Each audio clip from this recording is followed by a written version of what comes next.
Bienvenidos a la serie Quick Media Come Follow Me. Estamos tratando la caída de Adán y Eva. Básicamente se trata de Moisés 4 y 5 y Génesis 3 y 4. Principalmente vamos a trabajar con el libro de Moisés. Vamos a obtener algunos, quizás pensamientos distintos a los escuchados en otros lugares. Y esperamos poder extraer algunos elementos espirituales de esta historia. Si no la consideramos como pura historia y la entendemos como una visión y como un drama, así las veremos con mayor facilidad. Antes de pasar a Moisés 4, quiero volver a en Moisés 3 y hablar de la primera vez que se menciona aquí a Adán y Eva y al árbol del conocimiento del bien y del mal, porque esto va a ser el centro de nuestra historia y necesitamos entender y seguir a través de los versículos aquí lo que se está describiendo y cómo se desarrolla esta historia. Así que vamos a retroceder y pasar a Moisés 3:17. Y aquí el Señor le dice a Adán sobre el árbol del conocimiento del bien y del mal, ¿verdad? Él dice en 17, pero del árbol del conocimiento del bien y del mal, no comerás de él. Sin embargo, puedes elegir por ti mismo. En primer lugar, de nuevo, esto es, siendo que nosotros somos Adán y somos Eva, ¿verdad? Esta es una clara comprensión del propósito de la mortalidad y el valor supremo, valor que se le da al libre albedrío. Aquí el Señor sabe que van a caer de todos modos. Él les va a dar su libre albedrío. Eso es clave. Y creo que en nuestros días estamos empezando a perder mucho más esa idea de tener libre albedrío. El entorno que se nos ha dado en nuestro mundo, en nuestra sociedad, es fundamental para el apoyo de la agencia en nuestras vidas. Continúa aquí, dice, porque te ha sido dado. Pero recuerda que yo lo prohíbo. Primero, te fue dado de nuevo. Tienes la decisión, pero yo la veto. Porque el día que comas de él, seguramente morirás. Esta es la frase clave. Ahora bien, a menudo miramos esto y decimos, sí, bueno, Adán va a morir, va a tener una muerte mortal. Ese no es el significado principal. Significado detrás de esto, creo. En un momento les mostraré por qué pienso eso. Pero el día que comas de él, ciertamente morirás. En otras palabras, esta es tu advertencia, Adán. Si comes de ese fruto, morirás.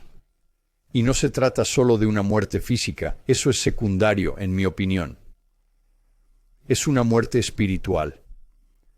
Es el juicio que te va a sobrevenir. Así que ten en cuenta esa frase, ¿de acuerdo? Esto es lo que se le dice a Adán para empezar. Sin duda morirás, ¿verdad? Así que en el versículo 18 aparece Eva, y yo, el Señor Dios, dije a mi unigénito que no era bueno que el hombre estuviera solo. Por lo tanto, le haré una ayuda idónea. Ya hemos hablado de eso antes, así que Eva aparece aquí. Bien, y luego continuamos con el resto de la historia, lo cual ya hicimos en el último episodio de la serie Ven, sígueme. La costilla se extrae del costado de Adán. La mujer es creada a partir de la costilla. El hombre o la mujer es llevada al hombre. Se le llama mujer. Adán la reconoce como parte de él, ¿verdad? Carne de mi carne, hueso de mis huesos. Y básicamente se casan. Encontramos el término esposa y se convierten en una sola carne. Aquí está el último versículo del capítulo 3. Y ambos estaban desnudos, el hombre y su mujer, y no se avergonzaban. Eso es clave. ¿Verdad? Son vulnerables y no lo saben. ¿Verdad? Son vulnerables y no lo saben. Eso es realmente lo que se afirma aquí, en mi opinión. En las Escrituras, estar desnudo a menudo se asocia directamente con la vergüenza. Y dicen, oye, aquí ambos están desnudos, ambos son vulnerables. Sin embargo, no se avergüenzan. ¿Verdad? ¿Por qué? Porque sus ojos aún no se han abierto. La vergüenza aún no existe. Y hay una buena razón para ello. Muy bien. Entonces, con ese telón de fondo, ahora podemos pasar al capítulo 4. Y voy a repasar varias de estas escrituras. Así que prepárense para eso. Vamos a profundizar en este tema. Y yo, el Señor Dios, hablé a Moisés, diciendo que Satanás, a quien has mandado en el nombre de mi Hijo unigénito, es el mismo que existía desde el principio. En el libro de Moisés, Satanás sigue presente. En el mundo premortal y la guerra en el cielo. Esto sigue exactamente esa historia. No tenemos esa historia en Génesis, pero Él es el mismo que existía desde el principio o desde el concilio en el cielo, donde hubo debate, donde hubo guerra en el cielo. Y Él vino ante mí diciendo, he aquí, aquí estoy, envíame. Seré tu hijo y redimiré a toda la humanidad, para que no se pierda ni una sola alma. Y sin duda lo haré, por lo tanto, dame tu honor. ¿De acuerdo? Así que, en primer lugar, lo que tenemos que ver aquí, y ya he hablado de esto anteriormente con Dan Ellsworth en un par de episodios sobre la guerra en el cielo, es que lo que Satanás propone aquí no es lo que Dios propone en su plan. Así que Satanás ya se está revelando y diciendo, mira Dios, tu plan apesta, no es bueno, porque la gente se va a perder. Y lo piensas un momento y dices, bueno, espera un momento, me parece que Satanás está tratando de ser honrado, ¿no es cierto? Ayuda a todos. Aquí está el problema con eso. Verás, la única manera de hacerlo es eliminar la variabilidad. Hay que eliminar la oportunidad. Porque el mérito importa, la elección importa. Y cuando se eliminan la agencia y el mérito, entonces el progreso se detiene. A eso lo llamamos estar condenado. Eso es lo que significa estar condenado, ¿verdad? Significa un límite en tu progreso. Así que él dice que nadie se perderá. Pero por supuesto, la única manera de hacerlo es aplanar todas las variabilidades.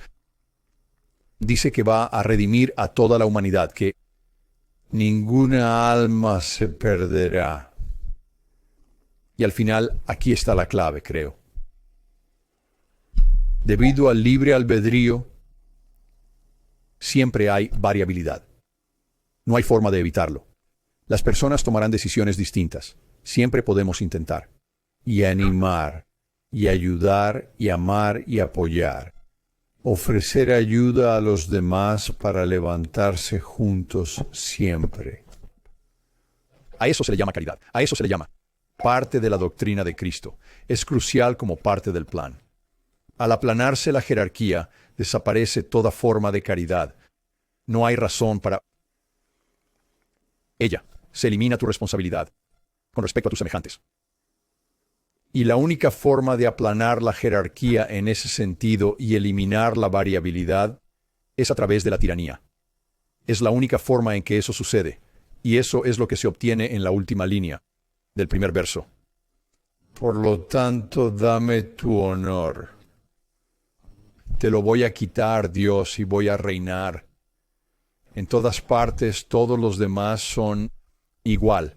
La estructura jerárquica se aplana y Satanás se vuelve entonces un poco más igual que todos los demás, por así decirlo. Eso es clave, y esto es una parte importante. Parte de comprender el plan de salvación. No es salvar a todo el mundo por desgracia. Es, voy a dejar que decidáis por vosotros mismos, al igual que con el árbol. Versículo 2. Pero he aquí que mi amado Hijo, que era mi amado y escogido desde el principio, me dijo, Padre, hágase tu voluntad. Esa es la doctrina de Cristo, ¿verdad? Eso es someterse a la jerarquía fluida. Eso es humildad. Eso es un corazón quebrantado. Y un espíritu contrito. Es crucial en la doctrina de Cristo. Y la gloria sea tuya por siempre. Eso es. Es decir, se entra en esa jerarquía fluida haciendo exactamente esas cosas.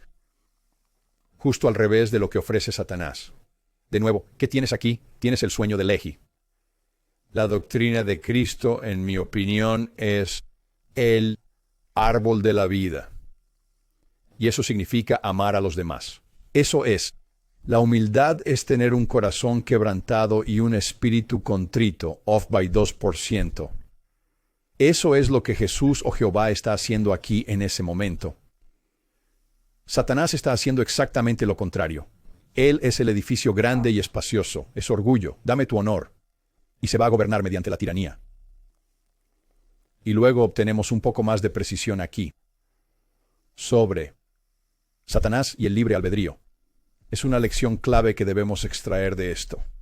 Por lo tanto, debido a que Satanás se rebeló contra mí y trató de destruir el libre albedrío del hombre, que yo, el Señor Dios, le había dado, y también que yo le diera mi propio poder, por el poder de mi Hijo unigénito, hice que fuera derribado. Así que, unas cuantas cosas aquí. En primer lugar, esto es muy específico, ¿verdad? Es porque Satanás trató de anular libre albedrío, ¿cierto? Otra vez. Eliminas la variabilidad, eliminas la igualdad de resultados, lo que hoy se llama equidad. La calidad del resultado se pierde al eliminar el libre albedrío.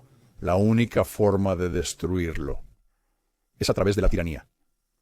Busquemos en nuestra vida lo que limita nuestra libertad, porque se hace mediante fines y herramientas tiránicos y agendas tiránicas.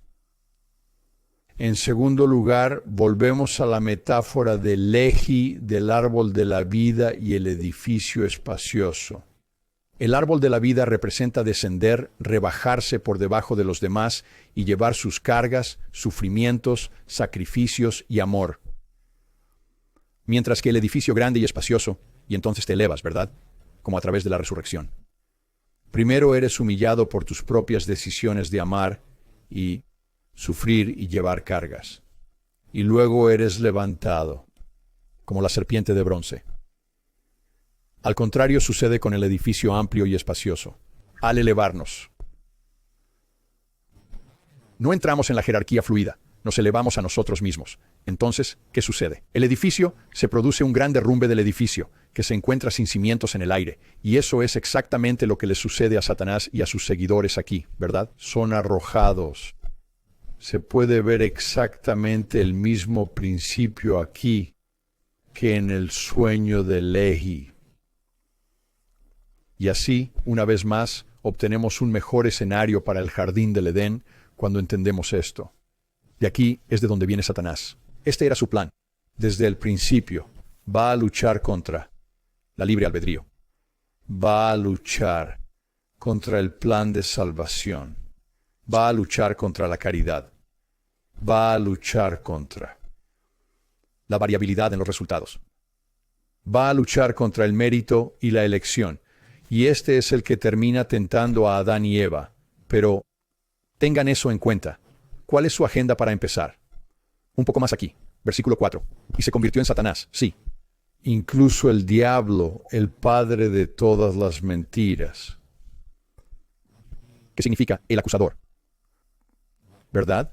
O el calumniador. Así que pueden ver que cuando alguien no está de acuerdo con usted, en tu plan, en tu ideología, en tu plan, entonces empiezas a lanzar calumnias y empiezas a acusar. Y vas a acusar ante el tribunal del juicio.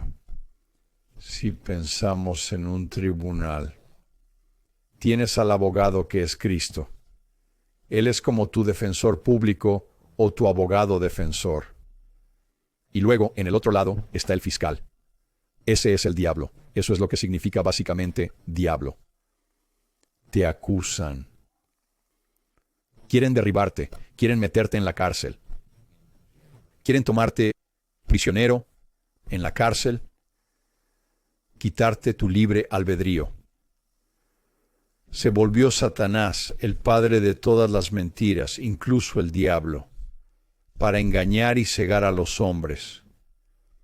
¿Por qué? Pensemos en esto. ¿Por qué? Es lo mismo. Debe usar mentiras, engaños y cegar a la gente para poder salirse con la suya, como ya hemos hablado aquí en la guerra en el cielo. Una estructura jerárquica, forzada y aplanada. sin variabilidad, sin progreso para ciertas personas.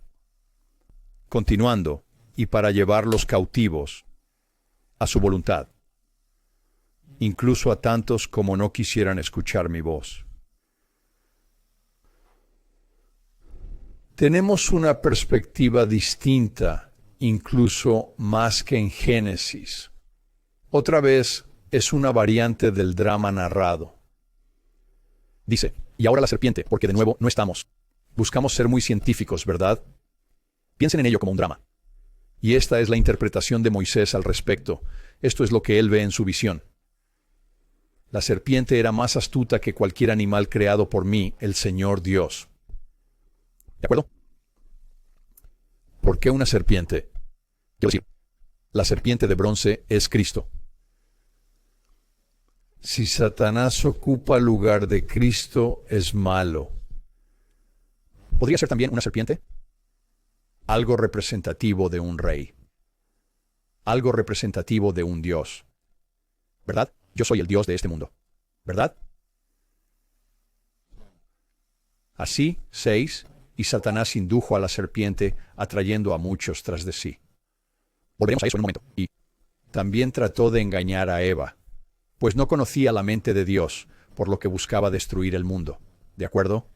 Así que dice, lo puso en el corazón de la serpiente porque había atraído a muchos tras de sí. Esto implica que la serpiente no es Lucifer. Y en esta visión que tiene Moisés, o que José Smith inserta aquí, quizás tengamos una visión un poco diferente sobre esto, sobre cómo sucede.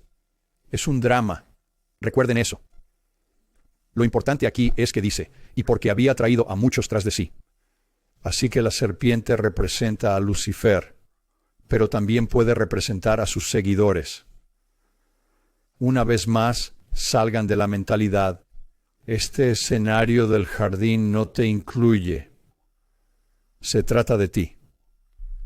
La serpiente, en este caso, sería un seguidor, ciego o no, de Satanás, que está tratando de confundirte.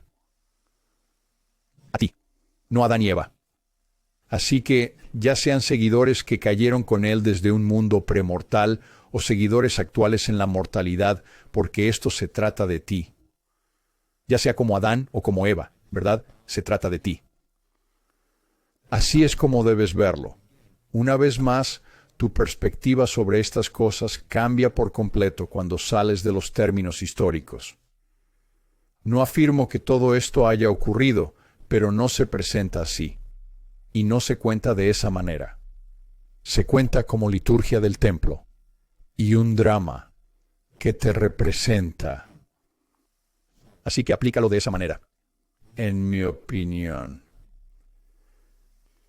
Muy bien, entonces la serpiente se acerca a Eva y le dice, ¿es verdad que Dios os ha dicho que no comáis de ningún árbol del jardín? Y habló por boca de la serpiente. ¿De acuerdo? Esto podría ser cualquiera. Podría ser cualquiera en tu vida actual, cualquiera de la televisión, cualquiera del cine, cualquiera de la política, cualquiera en tu trabajo. Eso es lo que es. Y la mujer respondió a la serpiente, podemos comer del fruto de los árboles del jardín. Pero del fruto del árbol que está en medio del jardín, Dios ha dicho, no comeréis de él, ni lo tocaréis. De acuerdo, entonces esto sería... ¿Cómo lo digo? Estos árboles del árbol del conocimiento del bien y del mal y del árbol de la vida estarán justo en o al otro lado del velo del templo. Eso es lo que representa.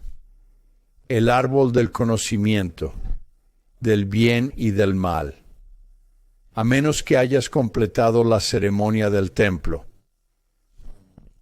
No se puede simplemente recibir el conocimiento. No puedes ni tocarlo. Eso destruiría todo el plan de salvación. No puedes convertirte. Si ese fuera el caso, debes convertirte. Debes pasar por las fases del sacerdocio. Bien, ahora vamos a entrar en algo en lo que vamos a dedicar un poco de tiempo. Versículo 10. Y la serpiente dijo a la mujer, no moriréis. Ahora bien, volvamos al capítulo 3. Cuando Dios le habla a Adán, esto es clave para entenderlo. Dios le habla a Adán, no a Eva. Y le dice, el día que comas de él, ciertamente morirás.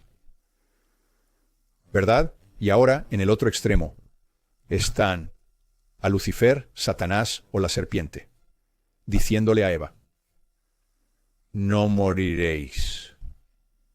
¿Verdad? Es fundamental ver estos dos lados aquí. Porque Dios sabe que el día que comáis de él, se abrirán vuestros ojos, y seréis como dioses, conocedores del bien y del mal. Bueno, por supuesto, esa parte es cierta. Vuestros ojos se abrirán y en ese sentido seréis como dioses, conociendo el bien y el mal. Pero la parte anterior, no moriréis, es mentira. Y de nuevo, ¿qué dije sobre la muerte? Lo que mencioné sobre la muerte no solo se refiere a lo físico, de hecho, eso es probablemente más secundario. Significa muerte espiritual, significa juicio. Eso es clave para entenderlo. Y recuerden que es el Señor quien planta los árboles. No solo planta el árbol de la vida, planta el árbol del conocimiento del bien y del mal. El árbol del conocimiento del bien y del mal es parte del plan, y es necesario. A menudo pensamos en esto como algo negativo, algo horrible, porque Lucifer los está incitando a participar de él. No. Es el momento. ¿Verdad? Está en el velo. Es lo incorrecto. Tienes que pasar por el proceso de convertirse. Y pueden ver esto aquí en el versículo 12. Esto es lo que dice. Y cuando la mujer vio que el árbol era bueno para comer, bueno para consumir, y que era agradable a los ojos, y un árbol deseable para adquirir sabiduría, tomó de su fruto y comió. Y también le dio a su esposo, que estaba con ella, y él comió. ¿Verdad? El árbol es bueno, en ese sentido. Es neutral en cierto sentido, pero forma parte del plan. Es parte del plan de Dios. Es solo que no están preparados para esto, en mi opinión. Ahora, vemos aquí, de nuevo, un flujo de decisiones y de frutos.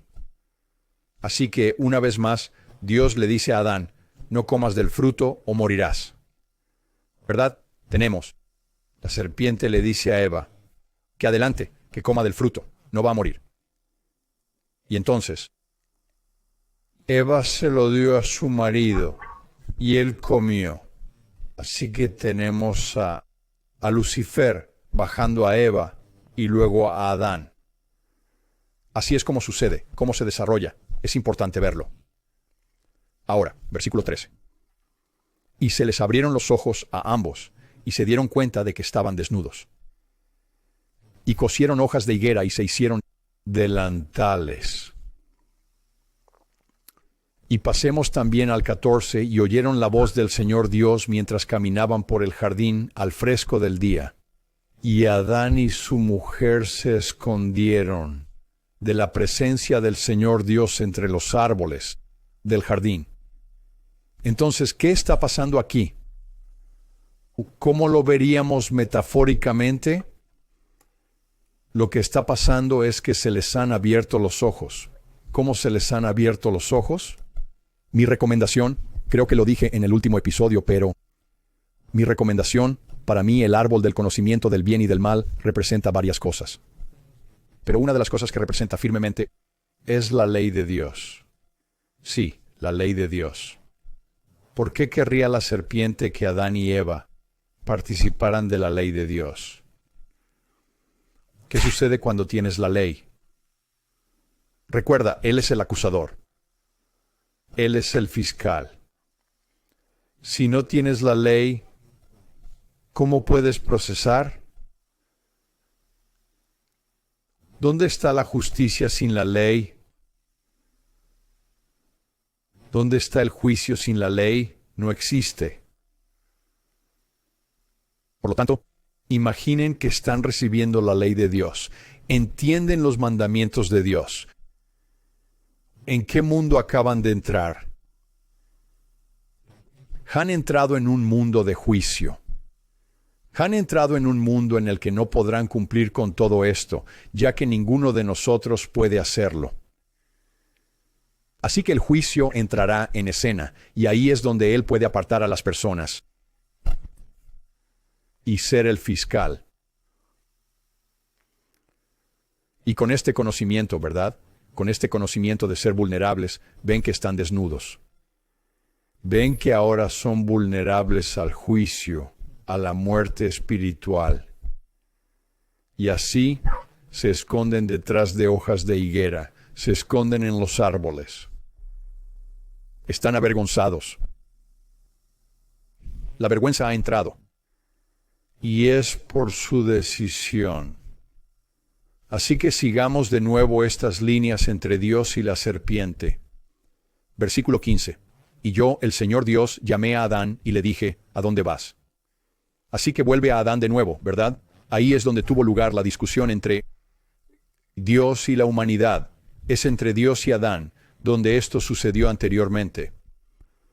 Y él dijo, yo soy Adán. Oí tu voz en el jardín y tuve miedo porque vi que estaba desnudo y me escondí. Soy vulnerable. Tengo juicio. No quiero verte. En el versículo 17, esto cobra más vida. Podemos observar al Señor regresando directamente a ese punto, diciéndole que morirás si comes de él. Dice, y yo, el Señor Dios, le dije a Adán, ¿quién te ha dicho que estabas desnudo? Entonces, ¿cómo lo sabes? Si no tienes la ley, ¿cómo lo sabes? ¿Has comido del árbol del que te ordené que no comieras? Y luego lo repite aquí mismo. Si es así, sin duda morirás.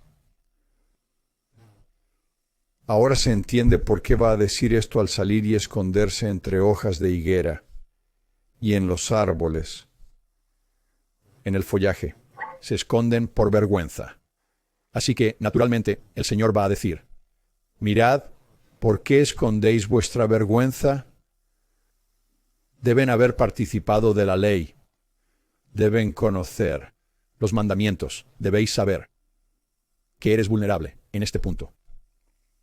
Ahora vamos a volver a esos dos bandos, de nuevo entre la serpiente y Dios, pero tenemos que terminar un poco más aquí con esta discusión entre Dios, Adán y Eva. En el versículo 18, y el hombre dijo, la mujer que tú me diste y mandaste que permaneciera conmigo, ella me dio del fruto del árbol y yo comí. Entonces, ¿qué está pasando aquí? Hay dos cosas en este versículo que considero importantes. En primer lugar, tenemos esa línea de sucesión con el fruto. Una vez más, ¿verdad? Por un lado, el Señor dijo, ¿comiste de él? Te dije que no lo hicieras, porque morirás si lo haces. Y aquí Adán está trayendo el otro lado, ¿verdad? La mujer que tú me diste y me ordenaste que permaneciera conmigo. Ella me dio del fruto del árbol y yo comí. Bien, entonces, en otras palabras, ¿eso fue seguir directamente y obedecer lo que Dios le había dicho a Adán o no? No, no lo fue. ¿Y verdad? Proviene de una fuente diferente. Y ahí es donde surge el problema. Esto es parte de la caída. Tenemos no quiero decir solo una jerarquía. No es que el hombre esté por encima de la mujer o algo así. Lo que es la palabra de Dios, como hablo del DBR. Es la palabra de Dios que llega a Adán, directamente de Dios, y luego él recibe esta otra palabra, del otro lado a través de la serpiente. Y todo se pone patas arriba. Eso es parte de lo que causa la caída. Y si leen esto detenidamente con eso en mente, creo que lo verán respaldado en muchos de los versículos. Ahora bien, la segunda cosa importante aquí, que se añade al relato del Génesis, es que dice, la mujer que me diste y me ordenaste que permaneciera conmigo. Ella me dio del fruto del árbol y yo comí. Así que le está diciendo a Dios. Por un lado, parece estar culparse a otros. Solo culpar a otros. A Eva. en esto. Está evitando su deber, está avergonzado, ¿verdad? Pero por otro lado, también me dijiste que me quedara con ella.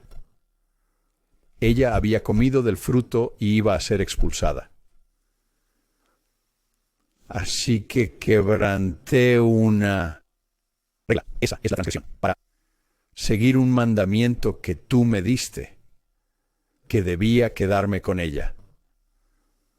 Así que esa es una parte importante de la historia que Moisés introduce aquí. Va a unirse a su esposa. Y luego en el versículo 19, y yo, el Señor Dios, dije a la mujer, ¿qué es lo que has hecho? ¿Verdad? Así que ahora pasa de Adán a Eva. Y la mujer dijo, la serpiente me engañó y comí. Así que ella está haciendo lo mismo, ¿verdad? Está haciendo lo mismo. Está echando la culpa a la serpiente, ¿verdad? El diablo me obligó a hacerlo. Una vez más, la vergüenza está ahí. No están acostumbrados a asumir la responsabilidad de esta agencia, a esta plena conciencia que tienen con los ojos abiertos. Pero él dice, la serpiente me engañó y comí. Es importante entender esto. Tenemos este péndulo que oscila de un lado a otro, a lo largo del cristianismo y dentro de la iglesia, que tiene, bueno, especialmente en el cristianismo, donde es como si Eva hubiera cometido este enorme error. Y en la iglesia lo ponemos al revés, ¿verdad? Y decimos, no, quiero decir, ella tomó la decisión correcta y así fue. Pero fue engañada, no lo olvides. Fue engañada. Es importante verlo así. Recuerden, hay dos cosas que Satanás le dijo a Eva. Tus ojos se abrirán y serás como los dioses. Eso es algo bueno y eso es lo que Eva eligió. Ella quería crecer, quería progresar, quería tener hijos. Esa fue la ley que se les dio, ser fructíferos, multiplicarse y llenar la tierra. Así que el deseo es justo. Pero ella fue engañada. ¿Qué más le dijo Satanás? Lo contrario de lo que Dios le dijo a Adán. No moriréis. No te preocupes por eso. Es su mensaje, ¿verdad? ¿Cuántas veces lo oyen? No, puedes hacer esto y puedes hacer aquello. No hay consecuencias. No te preocupes por las consecuencias que se mencionan. No vas a morir. No vas a ser juzgado en tu vida. No vas a tener que pasar por esta oposición y este sufrimiento y esta dificultad de trabajar en estas cosas, de crecer y progresar. El arrepentimiento, la fe. Así es como ella fue engañada.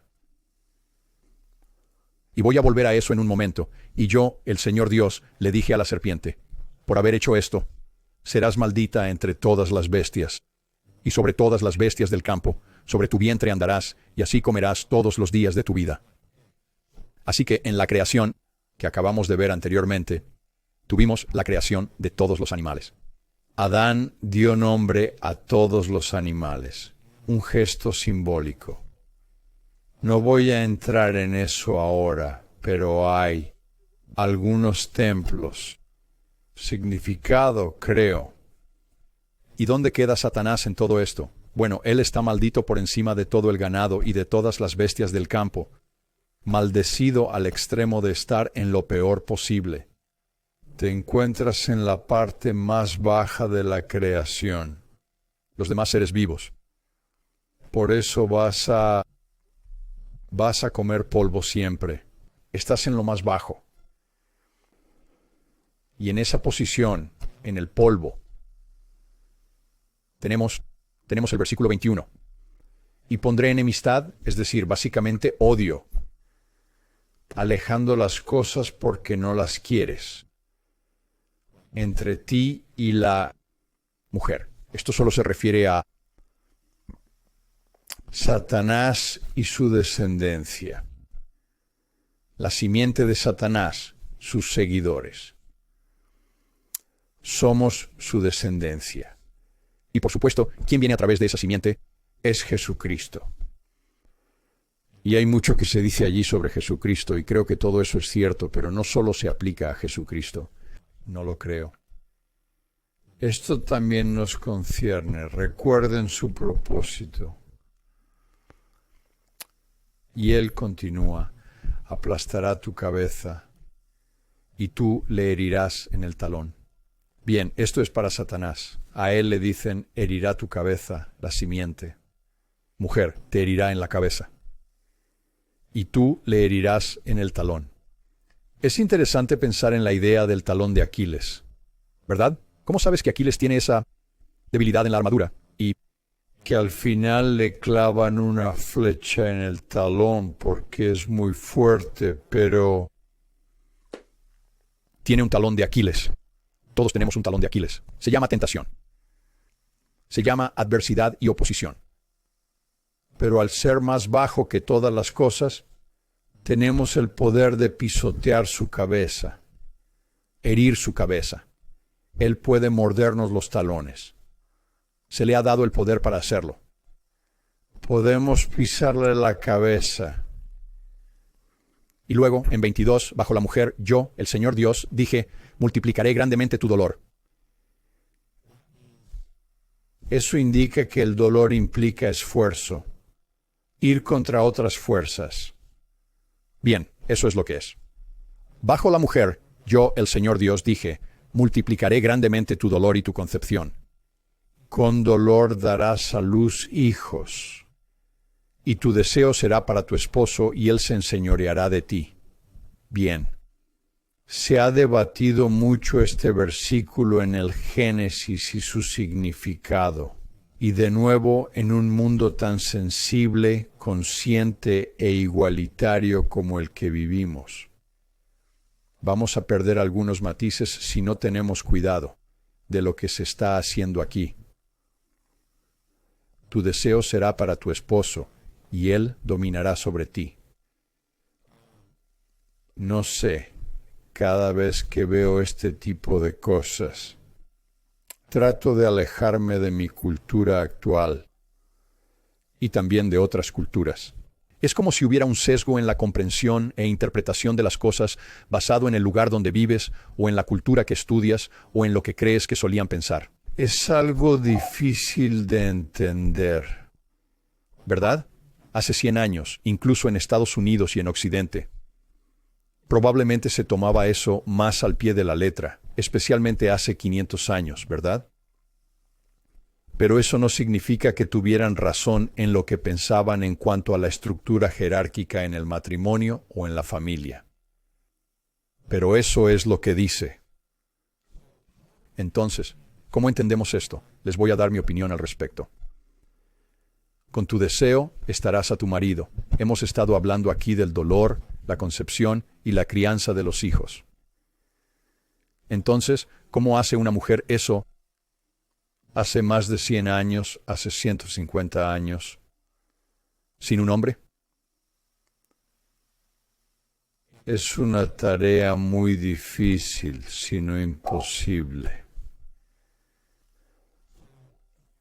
Así que las mujeres en esa situación, ¿verdad?, a menudo estaban embarazadas, daban a luz, y luego atadas a sus hijos pequeños, siempre.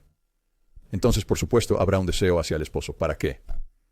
¿Cuál será su propósito? Probablemente sea para proteger. Será para una serie de cosas diferentes, incluso el liderazgo, ¿verdad? En ese caso. Y así ha sido siempre. Tenemos esta mentalidad occidental moderna que piensa: vale, ¿por qué las cosas no han sido siempre más igualitarias? Y se habla mucho del patriarcado en el pasado y todas esas cosas. Es como si las mujeres lo tuvieran difícil. Muy duro. Y en cuanto a protegerte de otros hombres malvados, los elementos incluso, y eran vulnerables con bebés y niños pequeños todo el tiempo. Embarazadas, así ha sido hasta hace 150 años, incluso 100 años. Y así, creo, tenemos que mantener esa perspectiva, creo, al ver cómo han sido las cosas para las mujeres así. En segundo lugar, y él te dominará, creo que dominar es una palabra que hoy en día no sería la mejor opción. Creo que la forma de ver esto es gobierna. Eso nos dicen que hagamos, ¿no? Los hombres van a la iglesia. Y esto es lo que se encuentra en la proclamación sobre la familia. No significa que una persona esté por encima de otra. No significa que haya una estructura jerárquica de Dios primero, después el hombre y finalmente la mujer deben guiar la familia. Y en mi experiencia, y de nuevo ya he hablado de esto antes, pero especialmente en la iglesia, pero también fuera de ella, creo que muchas mujeres quieren que sus esposos lideren mejor en su matrimonio y en su familia. Y no siempre es así, ¿verdad? No siempre es así. Y algunas mujeres quizá no quieren eso. No digo que todas sean iguales. Es difícil encasillar a todo el mundo en este tema. Pero liderar, creo, es la forma correcta.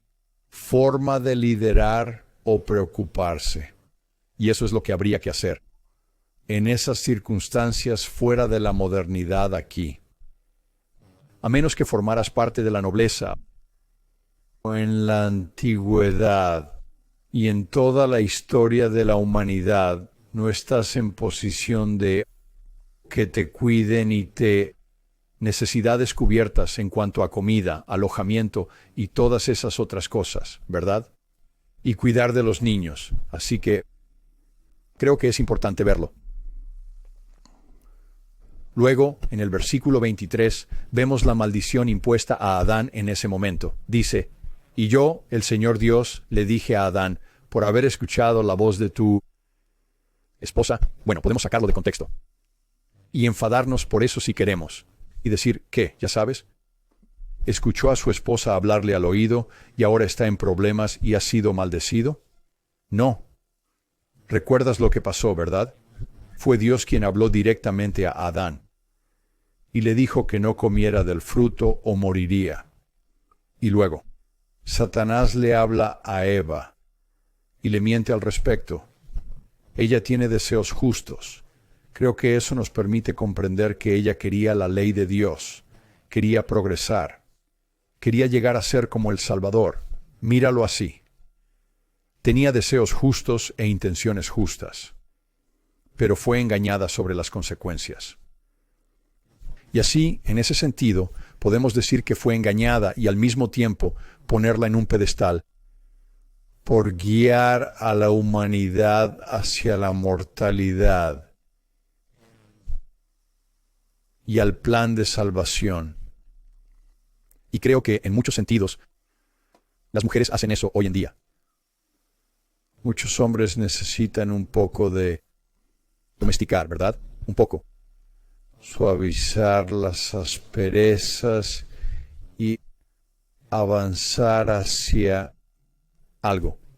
Es para muchos hombres, quiero decir. El matrimonio es algo muy estabilizador. Y en lugar de pensar, vale, mi esposa va a ser expulsada del jardín del Edén, de nuevo al otro lado de la moneda, la otra cara de la moneda. Se puede decir que ella ofrece estabilidad. Ella ofrece el paso al mundo para crecer y progresar.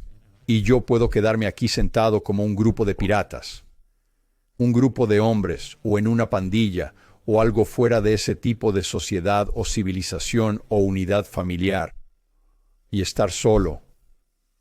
O puedo pasar a esa situación de estabilidad con ella.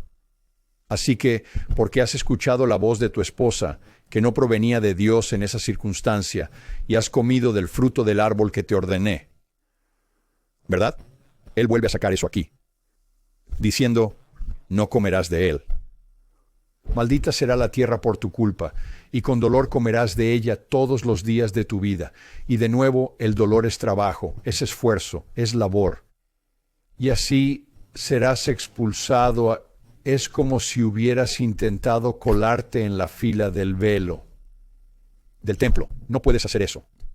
Así que te vamos a devolver a tu lugar, vas a retroceder y vas a tener que pasar por todo este trabajo. Vas a tener que pasar por el trabajo, la oposición, la adversidad, los tropiezos, el arrepentimiento, la fe y todas estas cosas. Esa es la tristeza. Para que puedas trabajar y esforzarte para convertirte a alguien digno de encontrarse con Dios en el velo. Y luego, de nuevo, en 25. Con el sudor de tu rostro comerás el pan hasta que vuelvas a la tierra, porque ciertamente morirás. Esto es la mortalidad. Es mortalidad, pero es juicio. Te lo demostraré en un momento. Porque de ella fuiste tomado, pues polvo eras, y al polvo volverás. Muy bien, ahora quiero hacer una referencia cruzada con lo que creo que es la escritura más contextual a la historia del jardín del Edén que tenemos y nunca la usamos. No entiendo por qué no la usamos más. Está en Alma 11 y 12, y es fabuloso. Nos ayuda a comprender el jardín del Edén y el juicio. Esto es muy importante. Así que si pasamos a Alma 11 y comenzamos desde el versículo 41, y aquí estamos en Amonía, y aquí están Alma y Amulek predicando juntos a los neoritas, aquellos que siguen el orden de Neor y probablemente otros, en Amonía. Y es fabuloso lo que está sucediendo aquí. En mi opinión, diría que están predicando en la fiesta de las trompetas. Es un festival de 2 días. Comienza con Rosh Hashanah, que es el Año Nuevo judío, y es el comienzo de la celebración de las fiestas y los días santos, que se prolonga hasta el día de la expiación, el 10º día, llegando a la fiesta de los tabernáculos, el día 15. Y luego continúa durante 8 días. Así que es algo largo, es un proceso largo, pero creo que lo que estamos hablando aquí es de la fiesta de las trompetas, según me parece. Se trata del juicio. Y de nuevo, esto es clave para entender la historia del jardín del Edén. Según el versículo 41, los inicuos permanecen, como indica Amulek al hablar de la primera muerte. Y luego le pasará el testigo a Alma, que hablará de la segunda muerte. Y vean a qué comienzan a referirse en esto.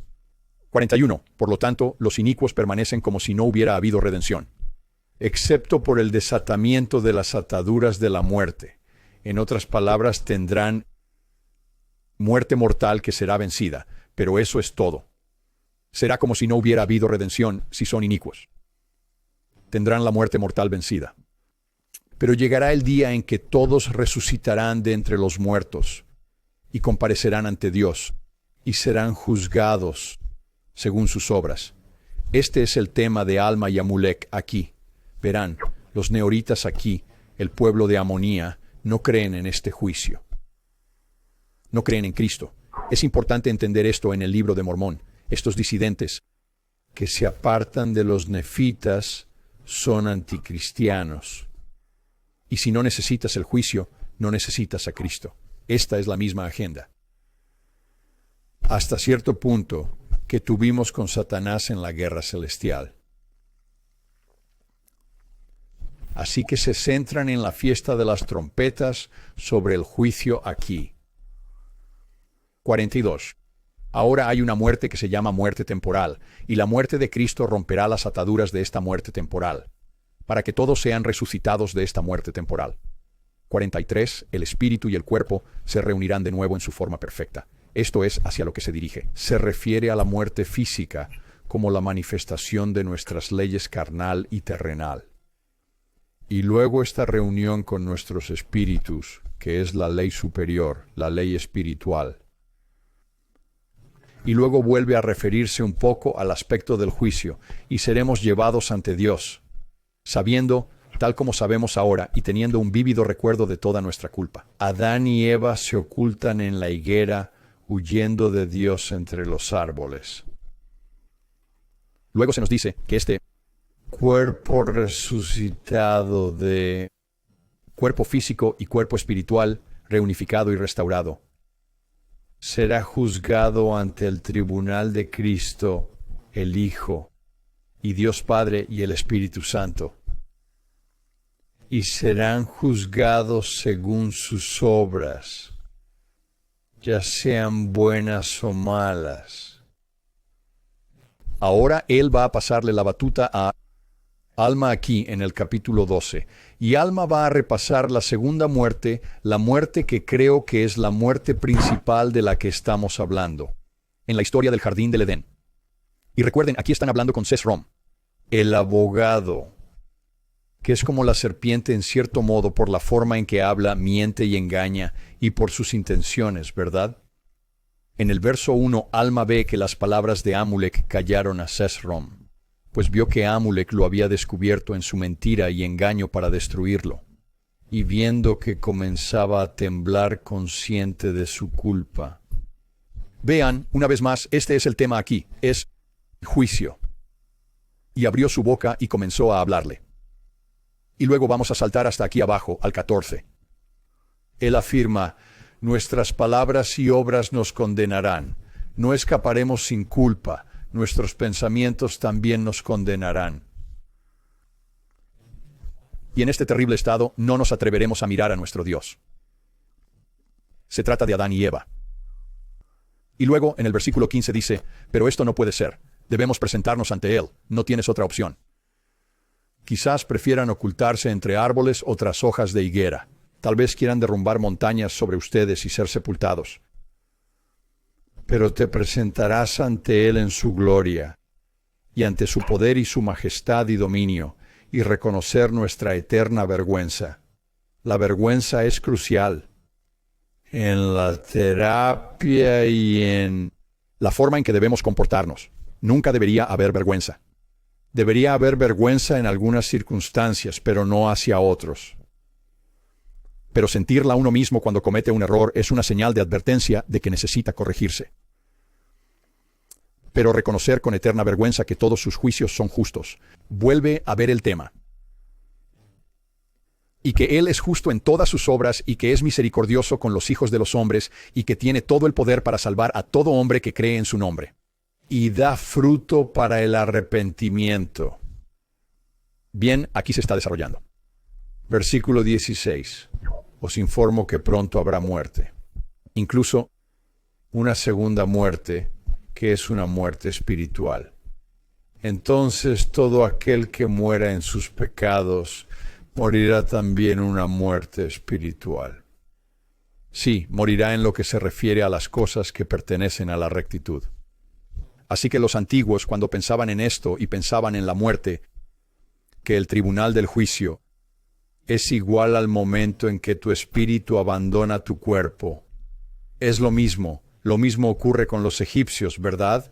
Cuando mueres vas al inframundo, Anubis te lleva allí, tu corazón será pesado contra la pluma de Mot, y verán cuán justo eres si estás justificado, como ellos lo llamarían. Esa es la escena del juicio en la muerte.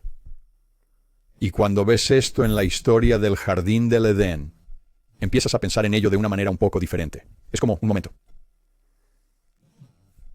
Eva quería lo que era justo. Quería que las cosas avanzaran. Deseos justos. Ponla en un pedestal. Pero fue seducida por Satanás, porque le dijeron, no solo que moriría mortalmente, sino que no habría juicio, junto con esa ley, junto con crecer y madurar, y abrir los ojos a los mandamientos de Dios y a la ley de Dios. Oye, si no lo sigues todos no pasa nada. No te preocupes por eso. No tienes que preocuparte por no poder seguirlo todo. No habrá juicio para ti. Y es todo lo contrario a lo que Alma nos dice aquí. Así que ahora obtenemos esto de la gente aquí en Amonía, y en el versículo 19 dice, y sucedió que cuando Alma terminó de decir estas palabras, el pueblo comenzó a asombrarse aún más. Bueno, sí, si piensas que no hay juicio sobre ti y no necesitas un salvador, entonces las cosas se están poniendo un poco más interesantes aquí, ¿verdad? Y en el versículo 20, pero había un tal Antiona, que era uno de los principales entre ellos, se adelantó y le dijo, y esto es interesante, ¿qué es esto que has dicho? ¿Que el hombre resucitará de entre los muertos y pasará de un estado mortal a uno inmortal? El alma nunca puede morir y entonces Antíona va donde, con esto, mientras piensa en esto, se dirige al jardín del Edén. ¿Qué significa la escritura que dice que Dios puso querubines y una espada llameante al este del jardín del Edén? ¿Por qué pregunta eso? ¿Por qué está eso aquí? ¿Por qué lo ha escrito Alma aquí? Bueno, les diré por qué. Es porque los querubines, que es el plural de ángeles, y la espada llameante, representan el juicio. Siéntense y reflexionen. No estoy considerando esto desde una perspectiva histórica ni científica. Lo verás. Los querubines y la espada llameante son el juicio. Recuerda que serán colocados allí, delante del árbol de la vida, después de que Adán y Eva coman del fruto. Y ahora, para llegar al árbol de la vida, ¿por dónde hay que pasar? Tienes que pasar por la barra de Dios. Fíjate en que aquí arriba hace un momento no lo dije, pero si vuelves al versículo 17 encontrarás un paralelo. Será el momento en que sus tormentos serán como un lago de fuego y azufre, cuya llama sube por los siglos de los siglos. Esta es la misma visión que tenemos con Ley, que está en el lago de fuego en el abismo entre el árbol de la vida y el gran y espacioso edificio. ¿Qué hay entre los dos? El juicio, por supuesto que es eso, es lo mismo que los querubines. La espada llameante es como el lago de fuego y azufre. Esto es simplemente una imagen antigua y francamente del templo.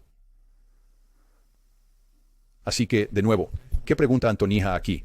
Dice, ¿qué significa la escritura? Que dice que Dios colocó querubines y una espada llameante al este del jardín del Edén, para que nuestros padres no entraran y comieran del fruto del árbol de la vida y vivieran para siempre.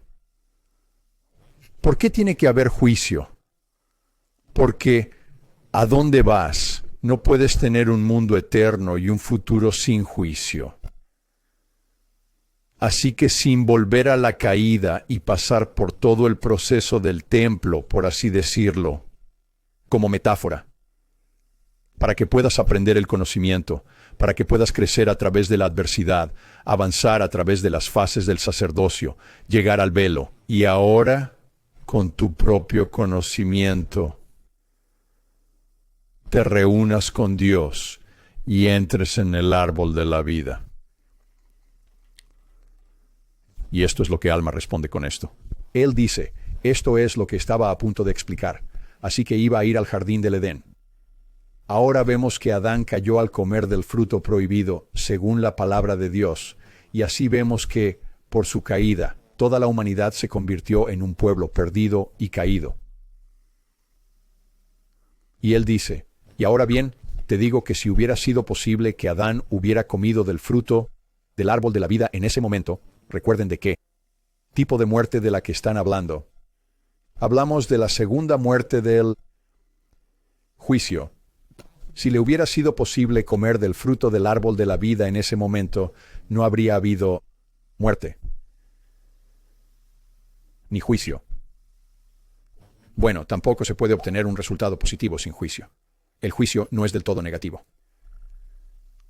Y continúo, y la palabra habría sido nula, haciendo a Dios un mentiroso, porque Él dijo, si comes, ciertamente morirás.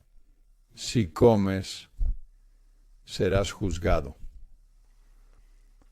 Y luego en el versículo 24. Y vemos que la muerte viene sobre la humanidad. Sí, la muerte de la que ha hablado Amulek, la muerte física, que es la muerte temporal. Sin embargo, se le concedió al hombre un espacio en el que podía arrepentirse. Esto es desde la caída. Por lo tanto, esta vida se convirtió en un estado de prueba, ¿verdad? Así que, una vez más, se precipitaron. No se puede simplemente ir al velo. Hay que ganarse el conocimiento del bien y del mal. Hay que pasar por el proceso, así que caes. Y entonces te ves obligado a pasar por la situación de aprender y tomar decisiones, con tu libre albedrío. Un ensayo para prepararse ante Dios. Ponlo en el templo. Un tiempo en el que vas a pasar por el proceso, llegar al velo, hallar a Dios. y un tiempo para prepararte para ese estado infinito del que hemos hablado, que es después de la resurrección de los muertos. Y esto es clave para entenderlo. Y esto se aplica a todos nosotros. En el versículo 26, y ahora bien, si fuera posible que nuestros primeros padres hubieran podido ir y comer del árbol de la vida, sin juicio, sin una caída, habrían sido miserables para siempre, sin tener un estado preparatorio. Bueno, ¿cómo es que un estado preparatorio hace que no seas miserable para siempre? Porque tienes que adquirir el conocimiento. Debes crecer y ser pleno. Debes saber usar tu libre albedrío y encontrar la felicidad. Sin haber pasado por la adversidad, haber adquirido conocimientos y haber dominado ciertas cosas. Y por lo tanto, dice, y así el plan de redención se habría frustrado y la palabra de Dios habría sido nula sin efecto alguno. Luego, continuando un poco en 27, pero he aquí que no fue así. Pero fue designado para el hombre que debía morir, y después de la muerte deben presentarse al juicio. Necesitamos introducir Alma 11 y 12 en la discusión más con la historia del jardín del Edén. Ahora bien, no voy a profundizar mucho en el capítulo 5. Quiero centrarme en Caín y Abel, porque no me gusta la forma en que a veces se cuenta esta historia.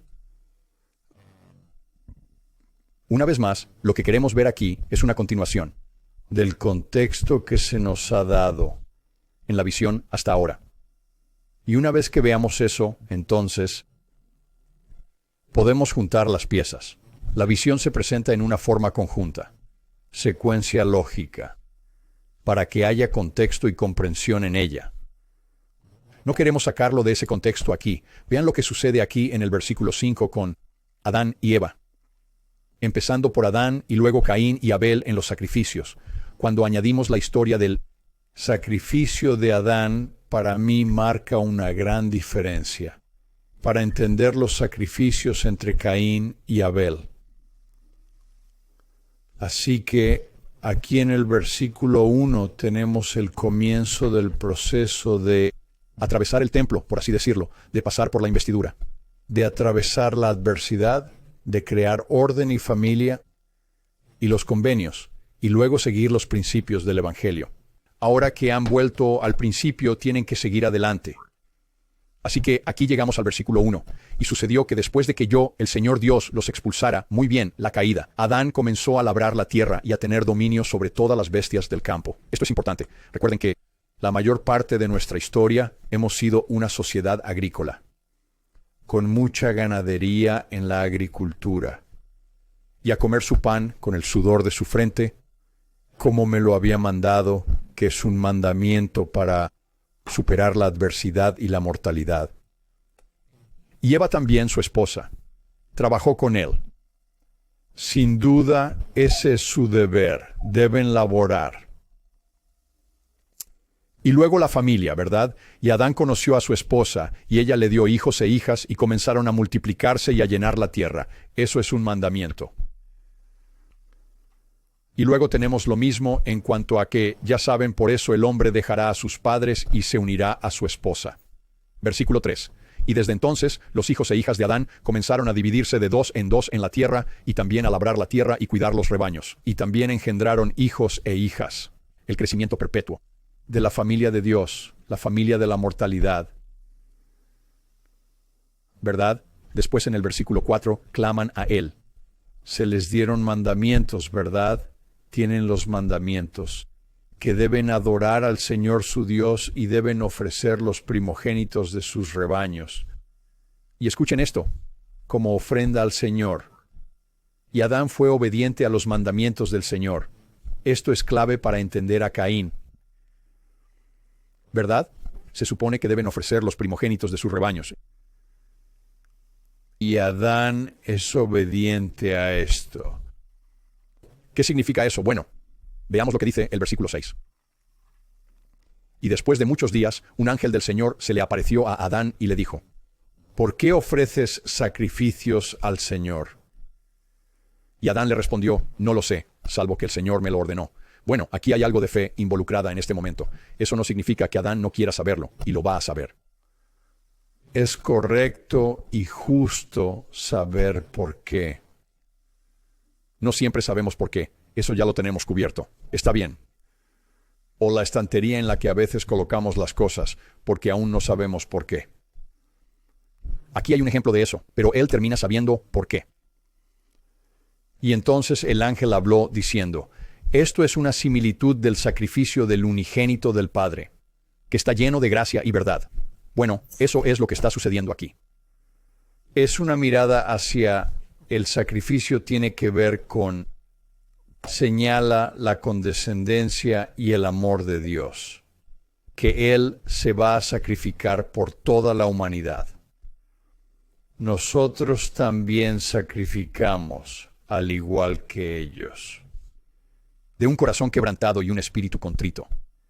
Esa es la entrada para acceder a esa jerarquía fluida, para entrar en la gracia de Dios, para avanzar. Necesitas un corazón y un espíritu humilde, humildad y la capacidad de rebajarse por debajo de los demás para levantarlos y llevar sus cargas. Esos son los convenios del bautismo. Vamos a ver algo muy diferente en Caín. Y luego más. Por lo tanto, harás todo lo que hagas en el nombre del Hijo, y te arrepentirás, e invocarás a Dios en el nombre del Hijo para siempre. Este es el modelo, ¿verdad? Entonces el Espíritu Santo desciende sobre él. Básicamente, al leer 2 Nefi 31, no todo, pero básicamente estamos obteniendo la doctrina de Cristo aquí, ¿verdad? Y obtenemos una explicación en la que Dios dice, yo soy el unigénito del Padre. Desde el principio y para siempre, tú, que así como has caído, puedas ser redimido, y toda la humanidad, incluso todos los que quieran. Imagina si esto estuviera realmente en Génesis, ¿verdad? El unigénito es el que va a ser el Redentor. Eso aclararía más las cosas, por ejemplo, para Isaías. Cuando entendemos cosas sobre la redención o la expiación, ¿y en qué se centra eso? ¿En quién se centra eso? Y luego llegamos al versículo 10. Una vez más, la confirmación de su suerte. Por haber participado del fruto del árbol del conocimiento del bien y del mal, y poder avanzar hacia un plan de redención. Versículo 10. Y en aquel día Adán bendijo a Dios y se llenó y comenzó a profetizar acerca de todas las familias de la tierra, diciendo, bendito sea el nombre de Dios, porque debido a mi transgresión se me han abierto los ojos. ¿Verdad? En otras palabras, eso tenía que suceder. Y en esta vida tendré alegría. Verán, esa es la disparidad. De lo contrario, solo hay miseria. No hay forma de avanzar. Tiene que haber una caída. Tiene que haber una caída. Porque tenemos que volver al principio para avanzar en el proceso. Así es como obtenemos alegría. Él dice, y volveré a ver a Dios en la carne. Bueno, eso también se parece mucho al templo. Y luego Eva nos dice esto. Y Eva, su esposa, oyó todas estas cosas y se alegró diciendo, si no fuera por nuestra transgresión, nunca habríamos tenido descendencia. ¿Verdad? Así que no se habría podido formar una familia. La importancia de la familia en la unidad del Evangelio. Y nunca habríamos conocido el bien y el mal. Bueno, quizá pienses que eso es una bendición, pero eres ignorante. Si no conoces el bien y el mal, si no conoces la ley de Dios, si no conoces el Evangelio. Vivir en la ignorancia no te llevará a la salvación. Y continuó, y el gozo de nuestra redención y la vida eterna que Dios da a todos los obedientes. Así que el gozo viene a través de la redención. La felicidad surge de la adversidad. Viene con fe y arrepentimiento, trabajando a través de la oposición y la adversidad. Y entonces llega Satanás y sus seguidores, e influyen en los hijos e hijas de Adán y Eva, y los persuaden para que no crean en Jesucristo. ¿Verdad? Todo esto conduce a Caín y Abel. Se les persuade para que no crean en Jesucristo. Este es un tema central, si lo buscamos, en toda la Escritura, especialmente en el libro de Mormón. 15. Y todos los que creyeron en el Hijo y se arrepintieron de sus pecados serán salvos. Y todos los que no creyeron y no se arrepintieron serán condenados. Y las palabras, ese tema es recurrente en todo DBR, el libro de Abraham. Mandamientos, orden, etc. Salieron de la boca de Dios en un decreto firme, por lo que deben cumplirse. Esa es la etapa que se establece allí. Creer en Cristo o que Satanás venga y diga, no creas en este plan de redención. Yo también soy hijo de Dios, no crean en todo esto. Ahí es donde se presenta a Caín y Abel. 16. Y Adán y Eva, su esposa, no dejaron de invocar a Dios. Y Adán conoció a su esposa, y ella concibió y dio a luz a Caín, y dijo, he obtenido un hombre del Señor. Ahora bien, fíjense aquí, este es Caín. Y ya tenían un montón de hijos de Adán y Eva que están aquí. Una vez más, piensen en esto como un drama. No lo consideren como una historia específica, ni siquiera generacional. Esto es un drama. Entonces pensamos, ¿cómo es posible tener a Caín primero, luego Abel y más tarde Seth? No intentes hacer eso. Eso no tiene mucho sentido cuando se habla de un drama en un templo y se habla de una visión, más que probable aquí, que continúa. Y Adán conoció a su mujer, y ella concibió y dio a luz a Caín, y dijo, he obtenido un hombre del Señor, por lo que él no puede rechazar sus palabras. Pero he aquí que Caín no escuchó. ¿Verdad? Así que no creyó en la palabra. Diciendo, ¿quién es el Señor para que yo lo conozca? Bueno, recuerden, volviendo a Moisés, en el libro de Moisés, y yendo a Satanás, tratando de convencerlos de que comieran del árbol del conocimiento del bien y del mal. ¿Qué atributo tenía la serpiente? El mismo. No conocía la mente de Dios, ni el corazón de Dios. Aquí está Caín. ¿Quién es el Señor para que yo lo conozca? En el 17, ella volvió a concebir y dio a luz a su hermano Abel, y Abel escuchó la voz del Señor. Así que Abel escuchó la voz. ¿De qué voz estábamos hablando? La creencia en un Redentor. La creencia en el plan de redención y en Jesucristo. Eso es lo que es. Esto está sólidamente vinculado al texto anterior aquí en este capítulo, y al anterior. Y Abel era pastor de ovejas, pero Caín era labrador. Luego tenemos esto. Caín amaba a Satanás más que a Dios. Y entonces Satanás le ordena, diciéndole, haz una ofrenda al Señor. Fíjense que aquí es donde proviene esta fuente. Satanás le dice que haga una ofrenda al Señor.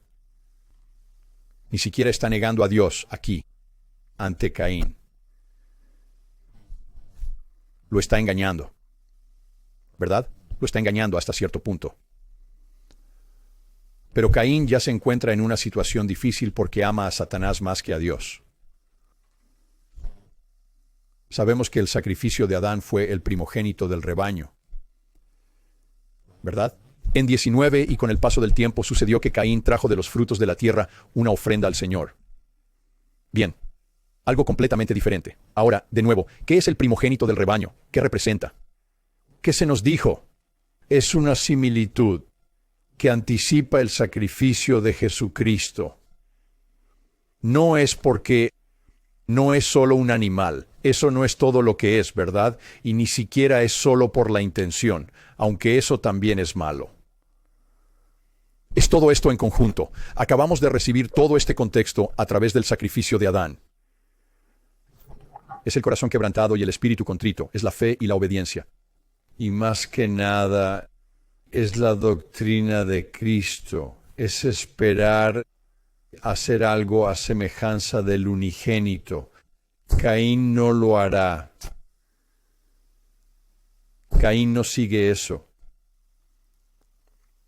Vean a Abel aquí, en el versículo 20, justo después. Y Abel también trajo los primogénitos de su rebaño y de la grasa de los mismos. Y el Señor miró con agrado a Abel y a su ofrenda. Pero a Caín y a su ofrenda no les tuvo en cuenta. ¿Por qué? porque estaba negando el plan de redención y todo lo que ello conllevaba. No quiere pasar por es la guerra en el cielo. Sigue siendo la guerra en el cielo. Satanás quiere arrasarlo todo y que no tengas que esforzarte por obtener méritos y éxito en tu vida espiritual, y el progreso, y esforzarte en medio de la adversidad. Eso es lo que Cristo tuvo que hacer. Tuvo que ofrecer su amor a todos nosotros. Y se supone que nosotros debemos hacer lo mismo. Y aquí se ve la diferencia entre sus sacrificios. Uno se centra en la doctrina de la condescendencia, y en llevar las cargas de los demás, y en tener un corazón quebrantado y un espíritu contrito, y amar a los demás. Y el otro no. Muy bien, finaliza aquí ingresando una serie de combinaciones secretas que encontramos frecuentemente en el Libro de Mormón. La historia de las combinaciones secretas es incluso anterior, de la que nos encontramos en la historia de Caín y Abel. Y dice que Caín se convierte en Mahan, ¿verdad? Se convierte en el maestro Mahan. Es interesante. En egipcio, Mahan es un dios serpiente. Es una serpiente. Y Satanás habló a través de la serpiente. ¿Cuál es el secreto para asesinar y obtener ganancias? Asesinar no es la respuesta. No es solo matar a alguien. También se puede asesinar con una frase según las Escrituras. Puedes dañar. Y puedes asesinar espiritualmente. Y de estas cosas se obtiene ganancia. ¿Para qué sirve la ganancia? Es el edificio grande y espacioso. Es orgullo. Cuando matas o perjudicas para beneficiarte, es lo opuesto. Es para elevarte a ti mismo. El Evangelio de Jesucristo es todo lo opuesto. Es dar amor y apoyo y sacrificarse y sufrir por los demás si es necesario, a través de ese amor. Y puede que no obtengas ningún beneficio más que hacer lo correcto. Esa es la gran y espaciosa construcción frente al árbol de la vida. Y puedes ver eso aquí, en el versículo 34. Con la actitud de Caín hacia el Señor tras matar a su hermano Abel, al responder, no sé, ¿acaso soy yo el guardián de mi hermano? Sí, Caín, se supone que lo eres. Todos somos guardianes de nuestros hermanos según Cristo. Eso es condescendencia. Eso es llevar las cargas los unos de los otros. Es exactamente de lo que está hablando aquí. Ahora bien, este es un episodio muy largo para mí. No suelo hacer nada tan largo, y aún hay más que cubrir aquí, pero no voy a hacerlo ahora mismo. Tengo una entrevista en los próximos 30 días, con alguien con quien voy a repasar algunas de estas otras cosas del capítulo 5 de Moisés y otras partes del libro de Moisés. Pero, de nuevo, por favor, miren el texto aquí del libro de Moisés y comprendan que van a encontrar cosas que se construyen unas sobre otras en este texto, donde van a obtener el contexto. Y van a comprender mejor estas escrituras fundamentales que preparan el escenario para cosas como la historia de Caín y Abel, y especialmente para la caída de Adán y Eva en el jardín del Edén. Es un relato constante en la historia, como referencia a lo largo de las escrituras, y necesitamos comprenderla mejor. Espero que este episodio ayude un poco. Gracias por su tiempo.